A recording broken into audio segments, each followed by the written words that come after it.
Good day everyone, this is the Sparrow Sunshine Gardener and I'm coming in today to give an update on my Epiphyllum, the German Empress. So this is the plant that's in front of you. It's very surprising, yes I know. I've been getting a lot of emails in regards to the status of the plant from the previous video of when I first got it and how is it doing now. Well, my rabbit, when she was with me, she had got a hold of this plant, and thank goodness that it's not poisonous, but she ate most of it. However, she did leave me a little bit, and so I have these cuttings that I have had in water for the whole winter. So I put them in water, and they've stayed there the whole winter, and they're a little bit thin and a little bit spindly, as you can see. But I do believe that will change very soon, or within the next year. So I'm going to get ready to plant them today. In the video that I have linked below, you will see that the plant had a lot of spots on it, which I thought was some type of insect disease. But in actuality, it was not an insect disease, it's a virus. Epiphyllum, specifically the German Empress Epiphyllum, is somewhat prone to this virus. And so my rabbit did me a favor when she ate most of the plant. She left me with some cuttings that are now overall disease free. However, the disease could potentially come back because the virus lives within the plant cells. But as of right now, it's very hopeful.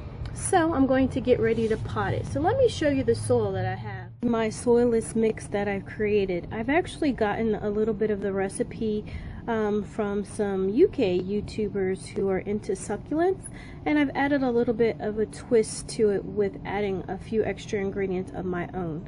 So this is my recipe, and everything is overall in 1:1 portion except for the last two ingredients. So this is some peat moss here. I have some gravel, which is the stone. It's like brick, it's crushed brick basically, that you would use brick pavers for. Additionally, I've used kitty litter. Yes, kitty litter, which most people would not believe to use. Most kitty litter that's non-clumping, it has to be the non-clumping form, is a clay, usually like a bentonite clay. Additionally, some of them actually contains diatomaceous earth. If I could find a kitty litter that contains the diatomaceous earth, I would have used that instead of the regular traditional clay kitty litter. But nonetheless, I have kitty litter. Additionally, I've put in here is some activated charcoal here, which is that. And I've added worm castings. What I'll do is I'll add a little clip so that way you'll see what I've added.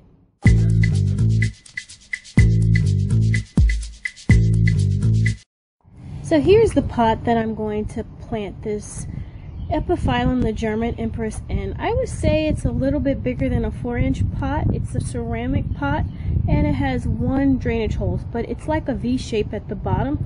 So I think this will be a great size for it to get settled in, and maybe by the time that it's time to bring it in, I'll have to upgrade it into a bigger pot. But I don't want to go too big too soon. So let's get to it. So I'm going to move my bag of potting soil over. I'm going to put my container here because I don't want to lose an excessive amount of soil. And I'm just going to take a handful and put it in here. And what I like about this mix is very light. And you can see that the brick will give it some aeration. In addition to that, it will hold a little bit of water.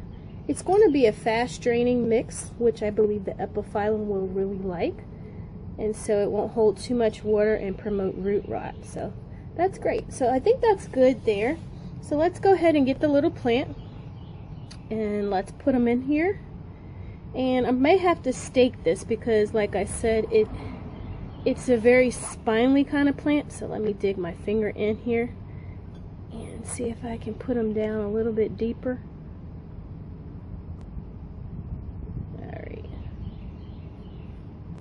And then I'm going to dig another hole for the itty bitty baby that also needs to be rooted. So now let's add some more soil.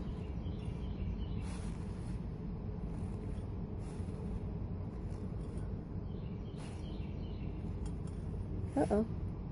See, the little piece was starting to come off. So this is a very delicate cutting right now because, again, like I said, they haven't really been getting a lot of sun. So I am packing the soil because this is a very light mix, and once the water comes in here, it's going to have a minute. It's going to take a minute for it to really get its bearings together, to realize that it needs to hydrate to nourish this plant. I'll tell you the other thing that I've learned about growing epiphyllums in general.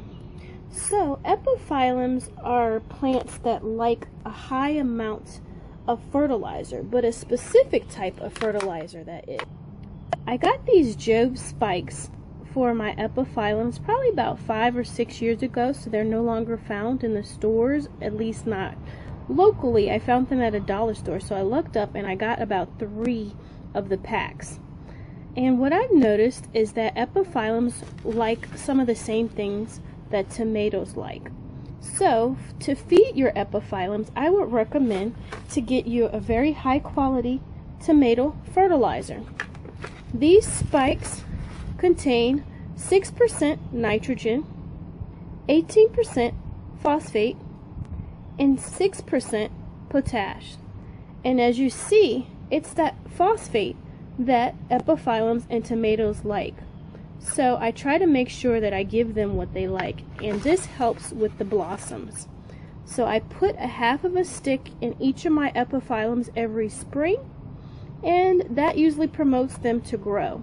So considering that this little epiphyllum has not really been nourished, I'm going to take one of these sticks and half it, and I'm going to cut that half into another half and put a little bit on each side, and that pretty much should take care of the plant for the season. So here's the half of the spike that I just mentioned, and I'm going to put this in here, and you want to bury it. You want to leave just a little bit of it at the top, but for the most part you want it where it'll stay nice and moist. And now it's time to water this plant, and we're going to water it and watch it grow. So let me show you what it looks like before I water it. So I'm just going to move it up one level. So this is it.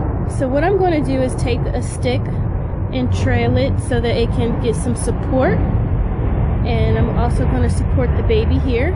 Excuse the plane that just went by.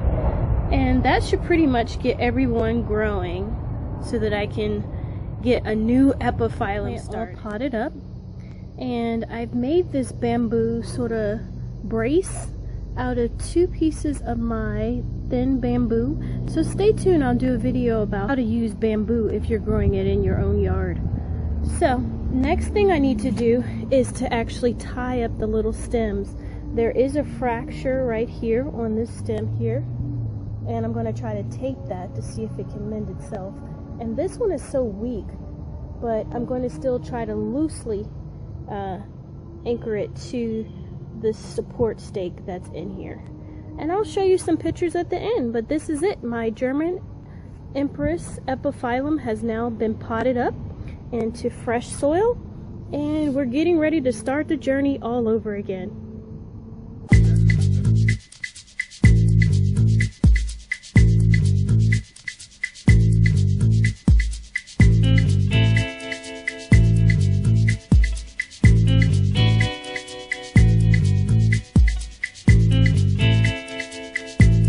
For watching my video. Feel free to comment, like, and share with family and friends. You are welcome to subscribe.